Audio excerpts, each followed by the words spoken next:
Hi everyone! Today we're making rustic roasted tomato and basil soup. This is a great way to use up any tomatoes you might have grown over the summer and any leftover basil you might have. For the ingredients, you'll need 9 Roma tomatoes or any small to medium sized tomato, 6 cloves of garlic, 3 tablespoons plus half tablespoon of olive oil, 1 large yellow onion or 2 small yellow onions, 1/3 cup of packed basil leaves, half a teaspoon of dried oregano, and 1 to 2 cups of vegetable broth, as well as salt and pepper to taste.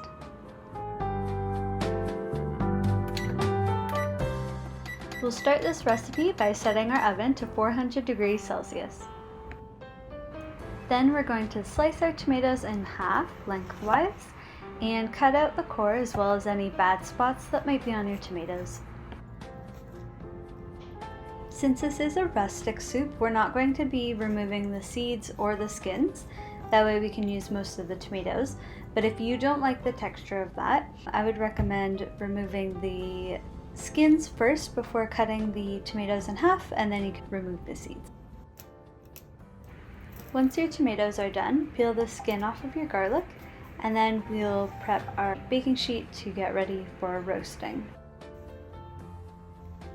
Okay, so get out a large baking sheet and line that with parchment paper. And then you're going to lay all of your tomatoes out so the flesh side is facing up. And then you can plop your garlic on there as well. Then drizzle 3 tablespoons of olive oil over your tomatoes and your garlic. Top it all with a generous amount of salt and pepper. Then pop them in the oven for 40 to 45 minutes. While the tomatoes and garlic are roasting, we're going to work on our caramelized onion. So start by cutting off both ends of the onion and peeling the skin off. Then slice them all up. And if you haven't made caramelized onions before, they are a little bit of a labor of love, so just be patient and they're so worth it.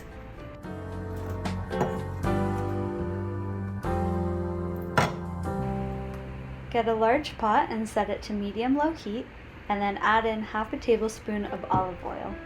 Once your olive oil has been cooking for a couple of seconds, add in your onions and stir them all up so they're covered in olive oil. Let your onions cook, stirring them once every couple of minutes, and then once they get kind of translucent and a little bit softer like this, you can add in some salt. And the salt is going to help bring out some moisture from the onions to keep them cooking and caramelizing. So here I am adding a good pinch of salt to them. Then make sure that's all mixed up, and you're going to just continue letting it cook, low and slow, stirring it every couple of minutes. And eventually they're going to start getting darker. So after a few cycles of cooking and stirring, you're going to notice these brown bits at the bottom of your pot, and that's called fond, and those are like super flavorful, so we want to make sure we're keeping them in. So what we can do is called deglazing the pot, and here I'm just adding a little bit of vegetable broth, and that's going to release those flavor particles and just stir it all up into your onions.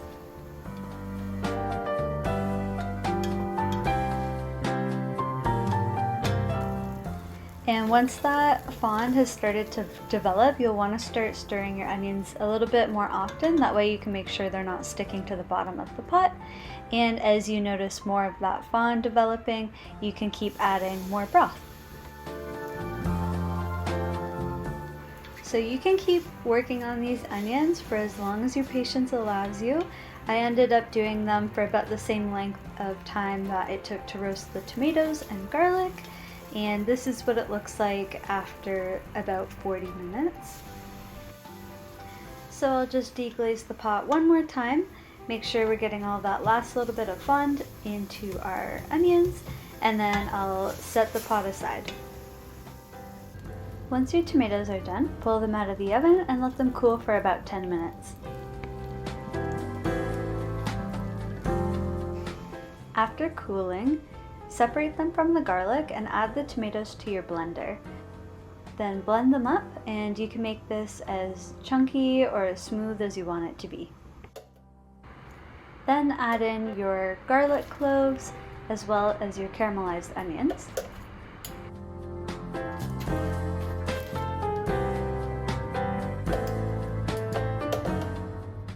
And add in about 1/3 of a cup of basil as well. And then give it one final blend. Add your blended mixture back into your pot and set that on medium-low again. Then add in as much vegetable broth as you want depending on the thickness that you want your final soup. I like mine a little thicker, so I added 1 cup. Then I added half a teaspoon of oregano and salt and pepper to taste. Then mix that all up. And there you have your rustic roasted tomato and basil soup. Enjoy!